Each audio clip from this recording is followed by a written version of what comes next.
fiery horse with the speed of light, a cloud of dust, and a hearty hi-yo silver, the Lone Ranger.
His faithful Indian companion Tonto, the daring and resourceful masked rider of the plains, led the fight for law and order in the early western United States. Nowhere in the pages of history can one find a greater champion of justice. Return with us now to those thrilling days of yesteryear. From out of the past come the thundering hoofbeats of the great horse Silver. The Lone Ranger rides again. Come on, Silver. Let's go, big fella. Hi-yo, Silver! Hi!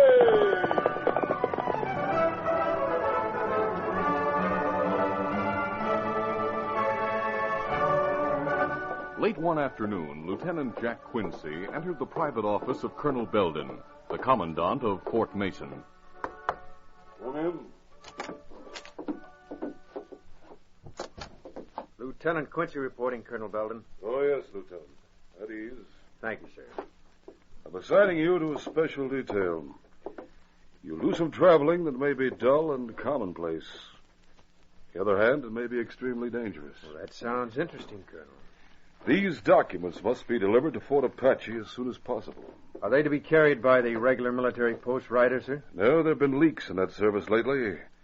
We can't telegraph the contents to Fort Apache because there are so many names involved that it'd be cumbersome to code them. You're to carry the documents personally. I understand, sir. They're written on tissue paper. I'll put them into this thin oiled silk envelope. To whom shall I deliver the envelope in Fort Apache, sir? You're not going that far. Huh? Deliver the envelope to a man in Red Rock. Here are written instructions designating the place and time of your meeting with him. Read them carefully now. Memorize them, then destroy them. Very well, Colonel. Do I know the man I'm to meet? I think not. He wears a black mask, rides a white stallion. Mask? Well, what's wrong? I'm surprised you're trusting a masked outlaw. Well, he's no outlaw. In spite of the mask, he served the Army a number of times. But is there any reason why I shouldn't take the envelope to Fort Apache? An excellent reason, Lieutenant. By changing couriers, I hope to halt any suspicion that a message is being sent to Fort Apache. And certainly no one will suspect that a masked man is one of our couriers. I find it hard to believe myself, sir. And I hope anyone interested in stealing the papers will be completely deceived. That's why I asked him to help us. Now, to fulfill your part of the assignment, Lieutenant, you'll take the westbound stage when it stops here tomorrow morning and... What's wrong, Colonel? I thought I heard a board creak outside the door. Is anyone in the hall, sir? I don't see anyone. I must have been mistaken. You understand your assignment, Lieutenant? Yes, sir, but... But what? The masked man I'm to meet. Well, you needn't worry. He's to be trusted implicitly. Oh, yes, sir, but how can I be sure he's the man I'm to meet? A mask and a white horse hardly seem to be identification enough. Well, you're right, of course. I've treasured this silver bullet ever since he gave it to me. Years ago, during a strenuous Indian campaign. He'll show you one like it when you meet him. A silver bullet. His horse is called Silver. And he travels with an Indian named Tonto. I'll remember, Colonel. One thing more. You're to give the envelope to the masked man and to no one else. If an emergency arises, hide the envelope or destroy it. I understand, sir. Now, on this mission, you'll pose as an officer on leave, going to Texas for a vacation and rest. You can depend on me, Colonel. No one will guess that I've drawn a special assignment. Fine. Good luck, Lieutenant.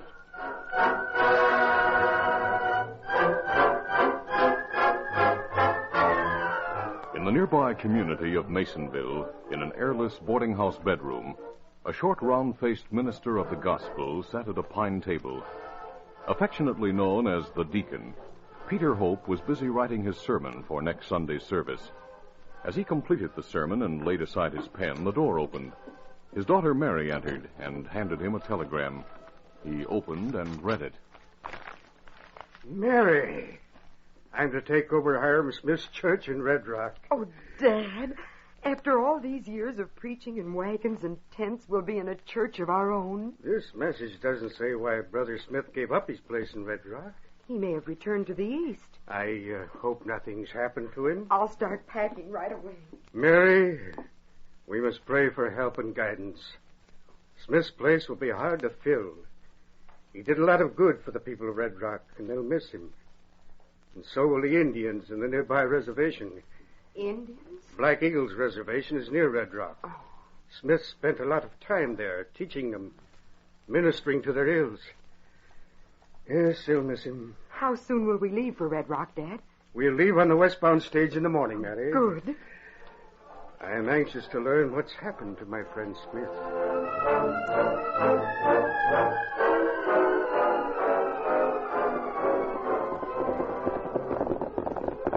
Oh, fella. 2 days later, the Lone Ranger and his Indian friend Tonto drew rein in a small clearing on a wooded slope, a short distance from the town of Red Rock. They had traveled hard from Clarabelle Hornblow's ranch, where the Lone Ranger had received a brief coded message from Colonel Belden. As the masked man dismounted, he could see the main trail to town far below. Easy, steady, big fella. Easy, fella. We'll camp here, Tonto, and watch for the stage when it comes through this afternoon. This good place to rest Scout and Silver. There's stream over there and plenty good grass nearby. Well, they've traveled hard. They need a few hours' rest. Where you meet Army Lieutenant? At the edge of town after dark tonight. As soon as I get the envelope from him, I'll head west with it. Why Colonel Belden not code message? Telegraph it to Fort Apache. There are so many names in the affidavits, it would be cumbersome to telegraph them, Tonto. Furthermore, there's the danger that the Army code is known to the men involved. That's why the Colonel's message to me was sent in a code known only to the two of us. Me not savvy. Why, Affidavits? Why it's so secret? They list the names and proof of guilt of men who have been shipping guns to Black Eagle's Indian reservation. Black Eagle's reservation near Red Rock. Yes, that's right. As soon as he receives the documents, the commanding officer at Fort Apache will be able to make some arrests. Now me savvy why it's important for message to reach Fort pronto. There were men who were determined that the message would never reach Fort Apache. In a back room of a cafe in Red Rock, a heavy-set man known as Duke Slade waited impatiently for Blaze Jetson, a civilian who worked occasionally as a scout for the Army. Hi there, Duke. I'm glad you're here. I've been cooling my heels here ever since I got your telegram. Where you been? In the saddle for the last 2 days and nights. Traveling from Fort Mason. What's going on there? Plenty. The Army's been checking up on you, and the wagons that hit for Black Eagle's reservation every month, loaded with flour and bacon on top, and guns underneath. I wonder if that minister I shot spilled what he found out by snooping around the reservation. Smith wrote to Colonel Belden about his suspicions. The Army started investigating. Oh, that's bad. But they can't prove anything against us. An Army lieutenant's on a stagecoach heading this way with proof right now. How'd they get proof? I don't know, but he's carrying papers that'll put both of us behind bars for life. How do you know? I listened outside Colonel Belden's door while he talked to Lieutenant Quincy at Fort Mason. I overheard what they said. Did you hear all of their conversation? Well, I had to clear out in a hurry when a board creaked beneath my feet. But I heard enough to know that the lieutenant's to hand those papers to a gent in Red Rock who'll take them to Fort Apache. Who's the fella in Red Rock? Krill wears a mask. Mask? Yeah. The Army must be hiring L-hoots now. What'll we do? Head for the border? No, we couldn't make it in time. Commandant at Fort Apache will have those papers by morning. Every soldier and peace officer between here and the border will be looking for us. Well, we gotta do something. Where's the lieutenant to meet the masked man? Meet in Red Rock. There's no reason why we can't meet that soldier before he gets to town. What do you mean? Anyone can wear a mask. We'll tie bandanas over our faces, stop the stage before it reaches town, and tell the lieutenant we had orders to meet him Hold on, before Bill. he would... The colonel said that gent would be wearing a black mask. And we'll make a mask out of some black cloth. Hey, we might get away with it. Why, it'll be a cinch.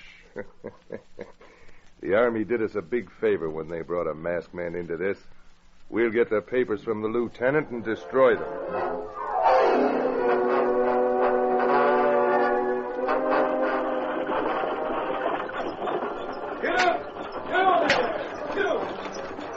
During the stagecoach trip from Masonville, the deacon was silent and thoughtful.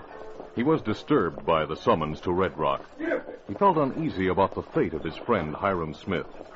To ease his troubled mind, he took a well-worn leather-bound Bible from the carpet bag at his feet.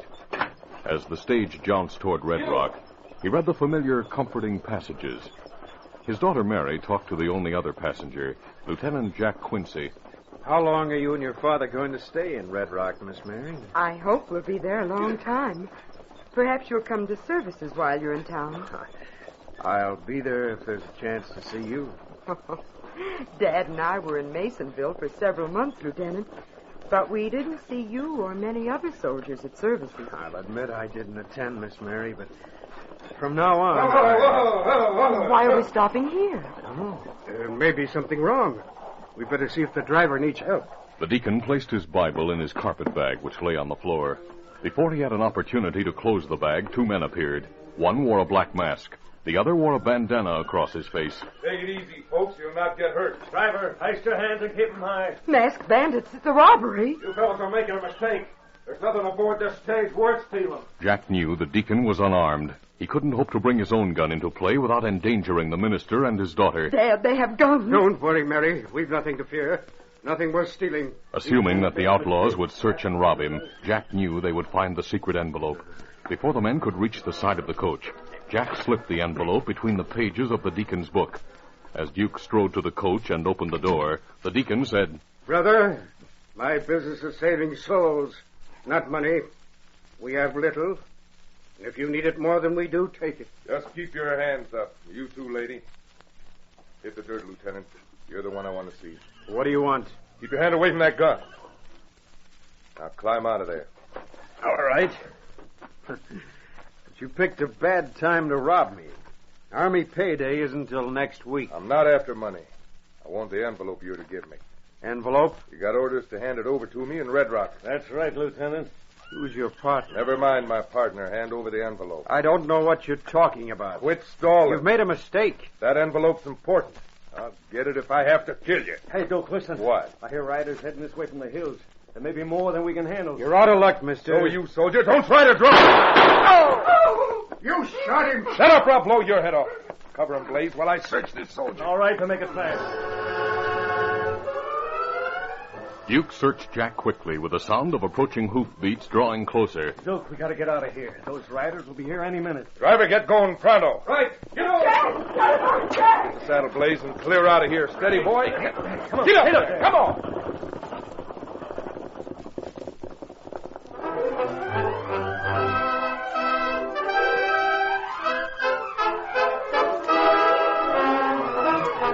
The curtain falls on the first act of our Lone Ranger adventure. Before the next exciting scenes, please permit us to pause for just a few moments.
now to continue.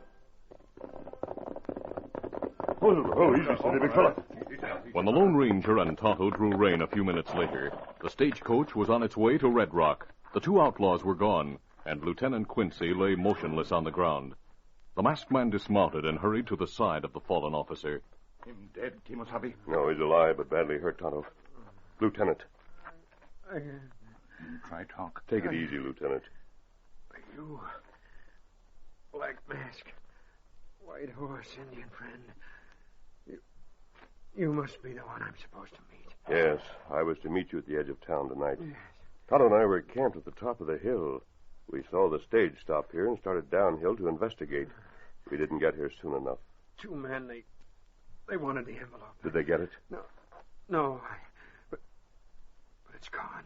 What do you mean, gone? Oh, when I stopped the stage, I just... Oh. Lieutenant. Him faint, Kimosabe. Yes, Tonto. His wound is serious. We'll bandage it as well as we can, but he needs professional care.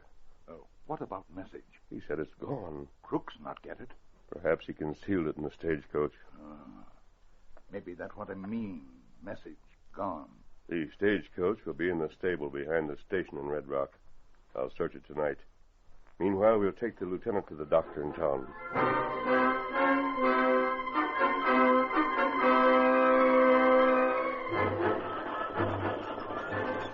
In Red Rock, the driver brought the team and stagecoach to a halt in front of the station. Whoa! What's the matter, Sam? Trying to win the race for yourself? Where's the sheriff? Probably in his office. Why? I want to see him pronto. Come on, Millie. I'll carry our bags. We'll go with the driver to see the sheriff.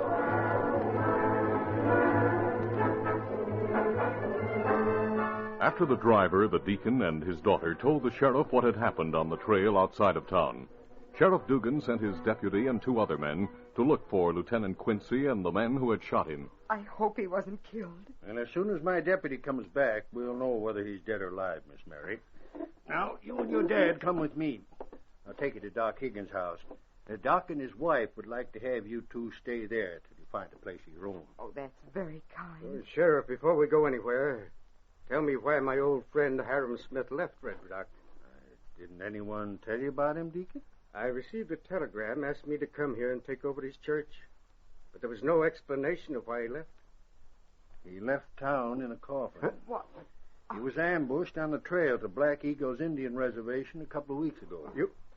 You mean he was murdered? Yeah. I'm still looking for the critter who shot him. Do you know who did it? The Reverend lived long enough to describe the polecat, Miss Mary, but no one in town recognized the killer's description. I wired it to peace officers in other parts of the country, but so far the dry gulcher hasn't been caught. But why would anyone kill a man like Hiram? That's what I don't savvy, Deacon.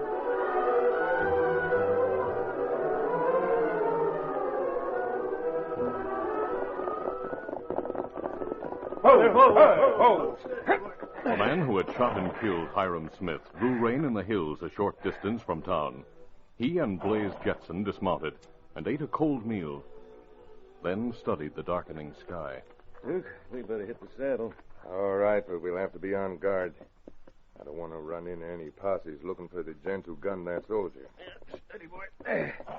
You sure he didn't have the envelope on him? If he'd had it, I'd have found it. Must have hidden it in the stage before he climbed out. Well, that'd be a loco move. Not so loco if he figured he'd be searched. So we'll go through that coach with a fine-tooth comb. The envelope's there, we'll get it. There'll be a gent on duty in the stage line stable. Don't worry about that, Blaze. If we have to, we'll deal with him just like I handled the lieutenant and that snooping Parson Smith. Well, you do any shooting in town, they'll all be in our neck in no time. And we'll wrap his head with a gun barrel. Come on, let's go. Come on, get up there. Get up. Get up.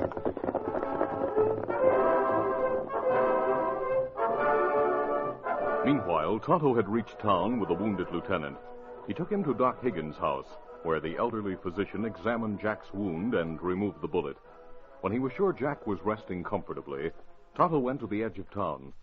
The Lone Ranger was waiting in the early darkness. Deacon and daughter Mary and Doc all sit by young fellow's bedside, Kimosabe, but soldier still unconscious. I hoped he'd be able to tell you what he did with the envelope. Docs say maybe him come too soon. Then you better go back there, Tonto. As soon as he's able to talk, ask him about the message. Where you go? To the station stable. I'll search the stagecoach for the envelope. I may be able to find it before the lieutenant talks. Whole town look for feller in black mask who shoot young soldier. You have plenty trouble if someone see you. I'll be careful, Tonto.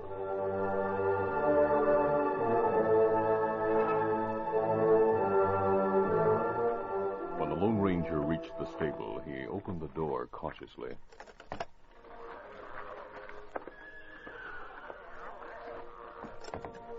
A lantern hanging from a peg on the far wall illuminated the place dimly, revealing the big stagecoach.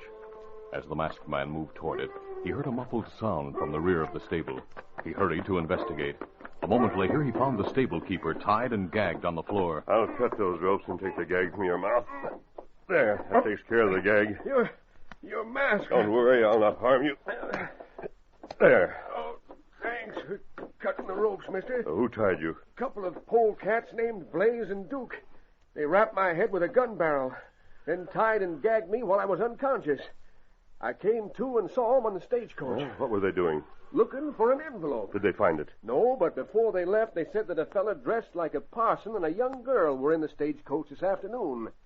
One of them remembered the man saying he was in the business of saving souls. Yes, go on.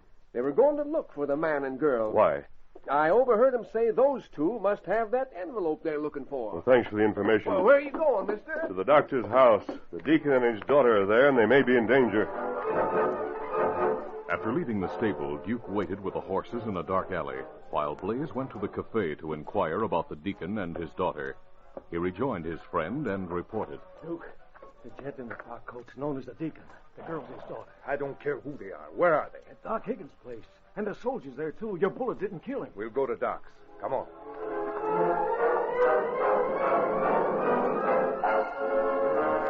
Sheriff Dugan stood before a cot in Doc's living room with the doctor, Mary, the deacon, and Tonto. On the cot, Jack Quincy lay motionless, while the doctor felt his pulse. Pulse a little stronger. Oh, I'm so glad. He's lucky to be alive. He wouldn't be if Tonto hadn't brought him here as soon as he did. Tonto, I reckon you saved the lieutenant's life. Me hope him soon come too. He's regaining consciousness now, Tonto. That's good news, Doc. I want to ask him some questions. We'll ask the questions. What? Who's that? Dad, those men. They're the ones who stopped the stage. They shot Lieutenant Quincy. Get your hands away from that holster, Sheriff. You too, Injun. Heist your hands and keep them high. You two. Well, Lieutenant, I didn't expect you'd still be alive. What do you want here? I want that envelope. I don't have it. I told you I We've don't. already searched the stagecoach. We know it's not there. We know you don't have it. So you must have given it to the deacon or his daughter. We know nothing about any envelope. No use lying, lady. She doesn't have it. Then the deacon must have it. Is that right, soldier?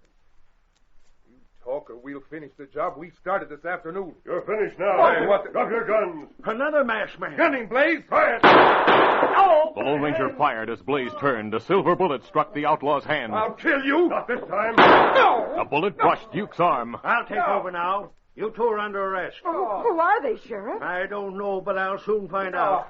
Tonto, keep them covered while I take the mask from their faces. Me cover him, Sheriff. As for you, mister, you stay where you are. I'll get to you in a minute. Very well, Sheriff. Sheriff, that man is no outlaw. How do you know? I met him years ago. I didn't think you'd remember me, Deacon. Mister, I'll never forget you. I'm glad to see you again. Thanks. There. Now, these two are unmasked. Thunderation. Sheriff, remember the description Hiram Smith gave of the men who shot him? Yeah, the description fits this gent to a T. Duke, you bungling jughead. Your bullet didn't kill Smith. It killed him, all right. But Smith lived long enough to talk. But why? Why'd you shoot Hiram Smith? I can't understand. Deacon, I can answer that. Reverend Smith spent a lot of time in Black Eagle's Indian reservation. While he was there, he learned that white men were selling rifles to the Indians and inciting them to break their treaty with the government. How awful. Reverend Smith informed the Army. Colonel Belden started an investigation. He learned the identity of the men who procured the rifles and the identity of the man who sold them. Reverend Smith knew too much. These men had to kill him, but they didn't know they acted too late. How do you know all this, mister? He's working with the Army, Sheriff. I have orders to turn the envelope these killers wanted over to him. Where is the envelope, Jack? Well, I put it between the pages of the deacon's Bible. In my Bible? Yes. I knew I'd be searched, but I didn't think outlaws would be interested in stealing your Bible. I'll get the Bible right away. Left it on the table in the hall. Then you really did have an envelope, Jack? Oh, yes, Mary. My orders were to turn it over to this masked man and no one else. I'll see that it reaches Fort Apache, Jack. I know you will, mister. When the commandant gets it, he'll be able to arrest the whole gang. Well, here's the Bible. And the envelopes between the pages, just as you said, Jack. Give it to the masked man, will you, sir? Here you are, mister. Thanks, Deacon. Adios, Jack. So long. And thanks. You're welcome. Come on, Tonto. The commandant at Fort Apache is expecting us. Jack, who is that masked man? All I know is what Colonel Belden told me, Sheriff. He said the masked man's no outlaw. Well, then why does he hide his face? Sheriff, years ago, while I was chaplain for Colonel Miles' outfit, I asked the colonel the same question. What did Colonel Miles tell you, Deacon? He said the masked man was the Lone Ranger.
This is a feature of the Lone Ranger Incorporated, created by George W. Trendle, produced by Trendle Campbell Muir Incorporated, directed by Charles D. Livingston, and edited by Fran Stryker.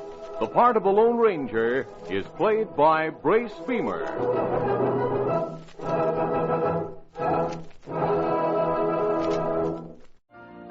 You've been listening to the OTR Gold Network. Find more classic radio at otrgold.com.